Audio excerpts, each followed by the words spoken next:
सभी सम्मानित साथियों को मेरा नमस्कार। एक बार फिर से आपके अपने यूट्यूब चैनल चारएसबी एजुकेशन एंड मोटिवेशन पर आप सभी का स्वागत है।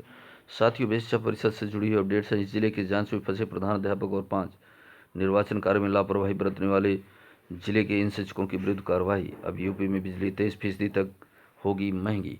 प्रदेश में 13 DIOS समेत 19 शिक्षा अधिकारियों के शासन ने किए ट्रांसफर। देखिए अपडेट्स।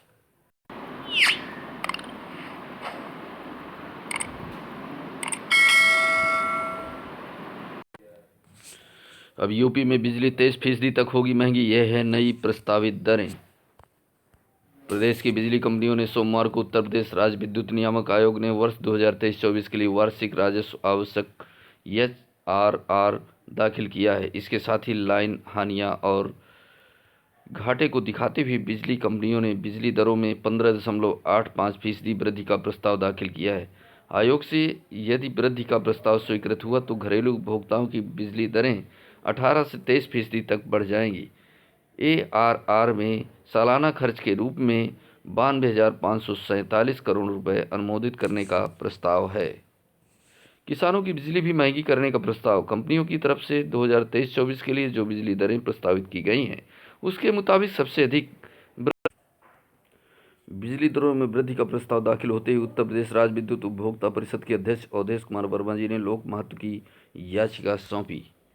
जांच में फंसे प्रधानाध्यापक 5 अन्य पर भी आज। देवरिया शिक्षक भर्ती फर्जीवाड़े में 1 साल पूर्व की गई शिकायत की जांच प्रक्रिया में भागलपुर क्षेत्र के एक प्रधानाध्यापक फंस गए हैं। सत्यापन प्रक्रिया में उनके BA और B.Ed के शैक्षिक प्रमाण पत्र संदिग्ध पाए गए हैं। इस पर BSA ने उन्हें निलंबित करते हुए 7 दिनों के अंदर स्पष्टीकरण देने के निर्देश दिए हैं। उधर 5 अन्य शिक्षकों के खिलाफ जांच प्रक्रिया के तहत संबंधित विश्वविद्यालयों एवं प्रशिक्षण संस्थानों के जवाब का इंतजार किया जा रहा है।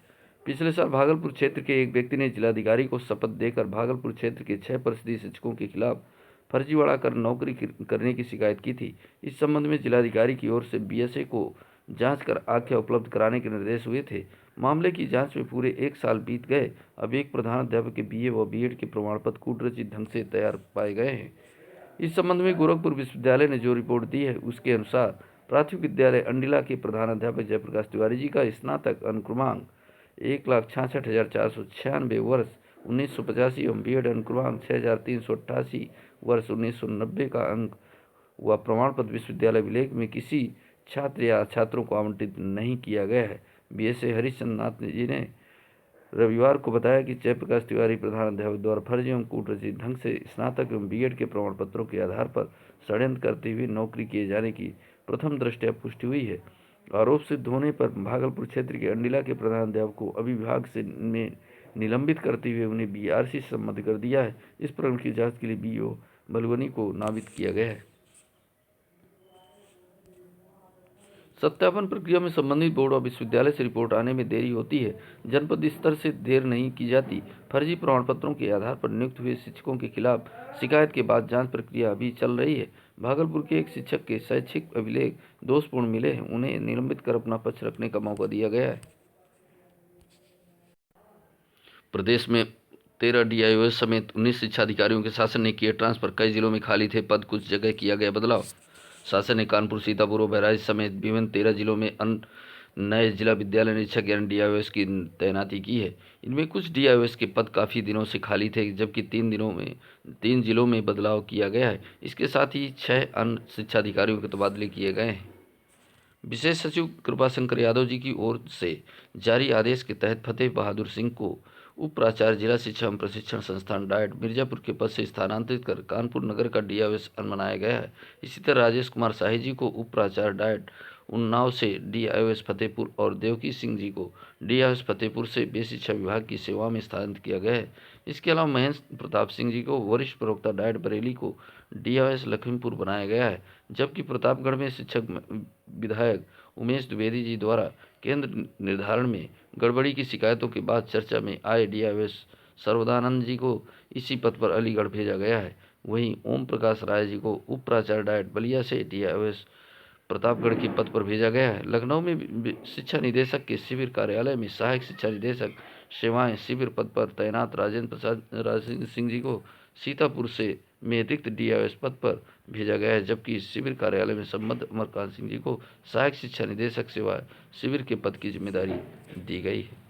अन्य में गंगा सिंह राजपूत को उपप्राचार्य डाइट औरैया से डीआईओएस ललितपुर, जयप्रकाश को उपप्राचार्य डाइट गोरखपुर से डीआईओएस चंदौली, रमेश कुमार तिवारी को रीडर आईएसआई प्रयागराज से डीआईओएस द्वितीय प्रयागराज व बलराज राम को डीआईओएस चित्रकूट से सहायक शिक्षा निदेशक अर्थ बीमा शिक्षा निदेशालय प्रयागराज के पद पर स्थानांतरित किया गया है।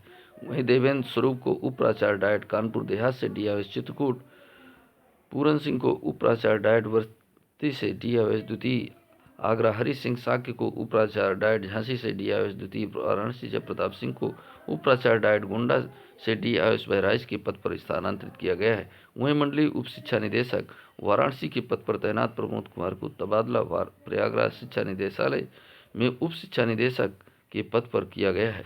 इसी तरह पप्पू सरोज को उप सचिव माध्यमिक शिक्षा परिषद प्रयागराज में वैयक्तिक सहायक शिक्षा निदेशक शिविर कार्यालय लखनऊ और चंद्रकेश सिंह को वरिष्ठ प्रवक्ता डाइट शाहजहांपुर से सह जिला विद्यालय निरीक्षक बुलंदशहर के पद पर स्थानांतरित किया गया है। 12वीं के छात्रों का स्कूल 9 से 4 बजे तक। लखनऊ डीएम सूरपाल गंगवार जी ने 12वीं के प्रैक्टिकल वाले छात्रों के स्कूल समय में बदलाव किया है। इन छात्रों के स्कूलों के समय बदलाव किया है। अब ये बच्चे सुबह 9 से 4 बजे तक स्कूल में रुक सकेंगे। हालांकि स्कूल प्रबंधन छात्रों को बैच पर वार बुलाएंगे। डीएम ने कहा कि स्कूल प्रबंधक आदेशों का कड़ाई से पालन सुनिश्चित कराएं। डीएम सूरपाल गंगवार जी ने 12वीं के प्रैक्टिकल वाले छात्रों के स्कूल समय बदलाव किया। इन छात्रों के स्कूल के समय बदलाव किया है। अब यह बच्चे सुबह 9 से शाम 4 बजे तक स्कूल में रुक सकेंगे। हालांकि स्कूल प्रबंधक छात्रों को बैचवार बुलाएंगे। डीएम ने कहा कि स्कूल प्रबंधक आदेशों का कड़ाई से पालन सुनिश्चित कराएं। कार्यालय पर मजिस्ट्रेट प्रथम निर्वाचन अधिकारी निर्वाचन कार्य में लापरवाही बरतने वाले कर्मचारियों के विरुद्ध कार्रवाई के संबंध में जिला शिक्षा अधिकारी बरेली माननीय भारत निर्वाचन आयोग के निर्देशानुसार मतदाता सूची में सम्मिलित मतदाताओं के स्वैच्छिक रूप से आधार नंबर एकत्रित किए जाने के संबंध में कार्य गतिमान है, जिसके अंतर्गत विधानसभा निर्वाचन क्षेत्र 125 बरेली कंटेनमेंट के बीएलओ कार्य के लिए अपने कार्यालय के कर्मचारियों की ड्यूटी लगाई गई थी। 4 माह का समय व्यतीत हो जाने के उपरांत भी विधानसभा 125 बरेली कंटेनमेंट के निम्नलिखित बीएलओ द्वारा आधार प्राप्त करके मतदाता सूची से आधार लिंकिंग के कार्य की प्रगति बहुत ही धीमी है, जिसके कारण जिलाधिकारी महोदय बरेली द्वारा अप्रसन्नता व रोष प्रकट किया गया है। आधार लिंकिंग में 25% कार्य करने वाले कर्मचारी बीएलओ का विवरण निम्नवत है।